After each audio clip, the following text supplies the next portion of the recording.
अस्सलाम वालेकुम, क्या हाल है आप सबके। आई होप कि आप सब बिल्कुल ठीक ठाक होंगे। आज हम बात करने वाले हैं सुन मेरे दिल के एपिसोड 31 की। लेकिन उससे पहले अगर आप चैनल पर पहली बार आए हैं, आपने चैनल सब्सक्राइब नहीं किया तो प्लीज़ चैनल को ज़रूर सब्सक्राइब करिएगा, वीडियो को लाइक ज़रूर करिएगा और कमेंट सेक्शन में अपना रिव्यू आप हमारे साथ ज़रूर शेयर किया करें कि आप लोगों के क्या ख्यालात हैं सुन मेरे दिल को लेकर। खैर, एपिसोड स्टार्ट होती है तो जैसे कि हमने कल वाले एपिसोड में देखा था कि जो अमार है वो हमशा के पास गया होता, तो वो हमशा उसको कहती है कि जो आज वो उससे मिलेगी और एयरपोर्ट पर छोड़ने गई। कहते हैं हाँ, जाव्यार्स को जो है एयरपोर्ट छोड़ने गई तो कहती है उससे मिलेगी। कहते नहीं, पिछली बार तो वो मिली नहीं थी ना, इस बार में ये डिफरेंस है। और जो हम जावेर को उन्होंने एयरपोर्ट पर ड्रॉप करके जब वापस आ रही होती है तो उसकी अम्मा कहती है कि तुमने बिलाल अब्दुल्ला को ये क्यों कहा कि अभी अच्छी हूँ और हो जाऊंगी कल से, ये वो। कहती कि मैंने नोट किया कि बिलाल अब्दुल्ला अच्छा इंसान है, मैंने उसके, तो अम्मा कहती है उसके साथ काम करने से ये बात है कि तुम्हारा जो ओपिनियन है वो चेंज हो गया है बिलाल अब्दुल्ला के बारे में। लेकिन अच्छा, मैं एपिसोड की तो साथ साथ हम बात करेंगे। मुझे ना एपिसोड में हमेशा जब से स्टार्ट हुआ है मैं हमेशा से कहती रही, लेकिन आज वाले स्पेशल एपिसोड में मेरी एक तो स्पीड सबसे तेज होती है, ठीक है, मोबाइल पे देखते हुए। उसके बावजूद मैं ये मैं आगे आगे कर रही हूँ, बट मुझे लग रहा था कि ख़त्म क्यों नहीं हो रहा। पता है अब मसला ये है, उसकी टाइम जो ड्यूरेशन है वो इतनी ज़्यादा तो नहीं है, वो जितनी एपिसोड की होती थी। अब क्योंकि ड्रामा जब से हमने देखना स्टार्ट किया, ड्रामा एक जगह पर स्टॉक हो गया, आगे कुछ हो ही नहीं रहा ना।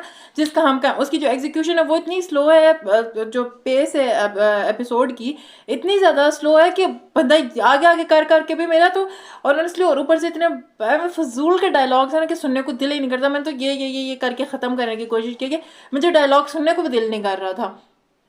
तो वो स्टार्ट होता है और वो जो है घर आती है तो उसको मैसेज अम्मा कहती है कि जो सदफ की अम्मा है वो सोचती है कि तुम मुझसे डाइवोर्स लेना चाहती। कहती है अम्मा, डाइवोर्स का मतलब क्या होता है? अगर अलग होना मतलब होता तो हाँ हाँ वो दे दी मैं डिवोर्स, हम तो हो गए अलग, हमारे साथ तो कुछ भी नहीं है इस तरह का। अम्मा कहते हैं कि नहीं, तुम क्या तुम बिलाल अब्दुल्ला के, कहती है अम्मा बिलाल अब्दुल्ला बीच में नहीं। तो अम्मा कहती है कि कभी भी एक मर्द के सहारे पे दूसरे को मत छोड़ देना और घर को बचाने की थोड़ी कोशिश करो। वो कहती है अम्मा, जब उसके पास ऑप्शन है तो मेरे पास ऑप्शन क्यों नहीं है?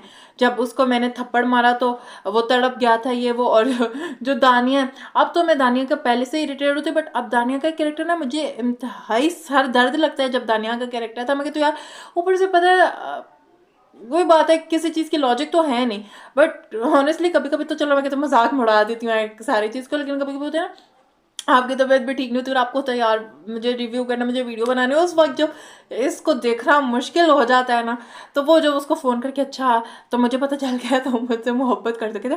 कैसे कहती, जब उसने मुझे थप्पड़ मारा तो नहीं, मैंने जब उसको थप्पड़ मारा तो तुम्हें हैरत हुई, लेकिन जब उसने मुझे थप्पड़ मारा तो तुम्हें दुख हुआ। तो आगे कहते तुम्हें ऐसा नहीं मानना चाहिए था, वो शटअप कह के फ़ोन बंद कर देती है। तो ये इस तरह था। और फिर जब हमशा और सदफ की कॉन्वर्सेशन दिखा रहा था भाई, हिरा मानी कितनी प्यारी लग रही थी, इतनी प्यारी लग रही थी ना। हिरा की जितनी भी सुन मेरे दिल में लुक्स थी, ओवरऑल मुझे सारी ही उनकी लुक्स अच्छी लगी। उनके कैरेक्टर वगैरह को तो सब साइड में कर दो, बट इस तरह, और ऑनेस्टली मैं कहीं ना कहीं बताऊँ ना तो मुझे हिरा का जो कैरेक्टर है फिर भी बहुत सौ से बेहतर लगता है, बिकॉज उसको कहीं ना कहीं फिर वो मुझे समझदार ही लगती है।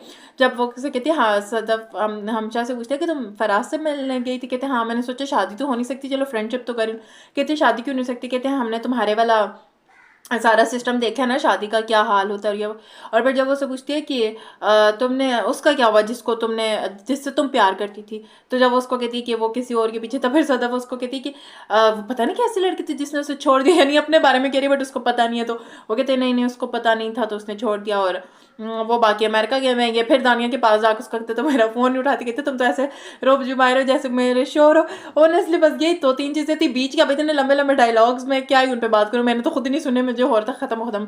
लेकिन जो हसीब हसन है इसके डायरेक्टर हैं, उनका मैं कल व्हाट्सएप वन देख रही थी तो वहाँ पर बताया था कि उन्होंने एक पोस्ट लगाई थी कि पेड नेगेटिव जो है इस पे रिव्यूज़ आ रहे हैं वो। ऑनेस्टली मुझे लगता है पॉजिटिव तो सुना है, मुझे नहीं पता पेड नेगेटिव भी होता है नहीं होता, मुझे तो इस बारे में इतना कुछ पता नहीं है, बट आई थिंक ड्रामा आप देख के खुद ही अंदाज़ा लगा सकते हो, ठीक है। आप, मुझे लगता है आपको ना एक्सेप्ट कर लेना चाहिए कि ज़िंदगी है, इसमें कभी अच्छा होता है कभी बुरा होता है। आप ये नहीं है ना कि हर बार आप कोई चीज़ अच्छी ही दो कि ठीक वो नहीं अच्छा, चलो ये माने की बात है, उसकी आप रेटिंग्स देखे, व्यूज़ देखे, और ठीक है जो उस पर मीम्स बन रहे हैं, जो उस पर रिव्यूज़ है यार, हर कोई तो नहीं एक चीज़ पे कह सकते ना कहीं पे। और वाकई अगर आप खुद एज व्यूवर भी देखिए तो आप अगर अपना सही ओपिनियन दे, ऑनेस्ट ओपिनियन दे ना, तो वाकई यार वो इस तरह नहीं। देखा जाए तो वो जियो का सिग्नेचर प्रोजेक्ट है, ठीक है, उस पर पैसा लगा। एक्टर्स देख लें, माया है, वहाज है, हिरा है, ये अमर है, ओसामा है, कितने बड़े बड़े नाम है। खलीलुर रहमान साहब की राइटिंग है, उनकी राइटिंग से वैसे मुझे काफ़ी मसले होते हैं, बट कहीं ना कहीं फिर भी हम देखते हैं, हम बेहतर होती है, कनेक्ट कर पाते हैं। बट जो इस साल की वो चीज़ है, अब राइटिंग, एग्जीक्यूशन, हर चीज़ नहीं, और परफॉर्मेंसेस भी कहीं कहीं पे मुझे लगता है उस चीज़ को एक उस जगह ला के खड़ा कर दिया कि ड्रामा हम लोग कि वो हो गया कि हम लोग बस एक ये चीज़ है कि इस पर हम चाहे पॉजिटिव या नेगेटिव कॉन्वर्सेशन चाहिए, ये एक लिहाज है। वरना आई थिंक देखो, पेड नेगेटिव रिव्यूज़ वाला मुझे तो सही नहीं लगता, क्योंकि आप खुद एज व्यूवर भी देखें तो वो नहीं है उस तरह का जिस पे आप कहें कि कुछ जानबूझ के करवा रहा हो। अगर ड्रामे की वो चीज़ होती है, और क्योंकि जियो के ड्रामों के व्यूज़ तो आ ही जाते हैं, आते ही आते हैं, तो इसके तो व्यूज़ बाकी मुकाबलों के ड्रामों के मुकाबले में, बिकॉज इसके एक्टर्स वगैरह देख लो, उसके मुकाबले में भी। और मुझे कहीं ना कहीं एक बड़ी वजह ये भी लगती है कि बिलाल अब्दुल्ला जो एक मेन कैरेक्टर, जो मैं बहुत बार कहती भी आई हूँ, उसका कोई सीन ही, मतलब आज के एपिसोड में बिलाल अब्दुल्ला था ही नहीं, है ना। तो देखो, वहाज और बिलाल अब्दुल्ला, और इसलिए मुझे लगता है, क्योंकि वहाज का मैं बार बार इसलिए भी कहती हूँ क्योंकि एक तेरे बिन के बाद जियो पे वापस आना उनका, एक वो पूरी एक हाइप वो लेके आए थे ना तेरे बिन वाली, तो हम जैसे मैं अपने आप को देखो, मैं वहाज, तेरे बिन और वो सब चीज़ों से कनेक्ट करी हुई थी, तो मेरा वो पॉइंट था। बहुत सारे लोगों का ऐसे थे, और जब आपको वो चीज़ देखने को मिले, जिस चीज़ के लिए आपको प्रॉमिस करके वो चीज़ दिखाई जाए, अब बिलाल अब्दुल्ला और सदफ की कोई केमिस्ट्री नहीं है, क्योंकि उनके बीच कुछ दिखा ही नहीं, कुछ हो ही नहीं रहा, तो क्या केमिस्ट्री, तो वो सब कुछ हो रहा है। और जो जो सदफ है वो लाहौर वगैरह जाने की तैयारी कर रही है, तो देखें जाती है नहीं जाती। यही थे मेरे ख्यालात सुन मेरे दिल को लेके। आप लोगों की क्या हालत है कमेंट सेक्शन में ज़रूर बताइएगा। वीडियो को लाइक, शेयर और चैनल को सब्सक्राइब जरूर करिएगा। तो हमें याद रखिएगा। अल्लाह हाफिज़।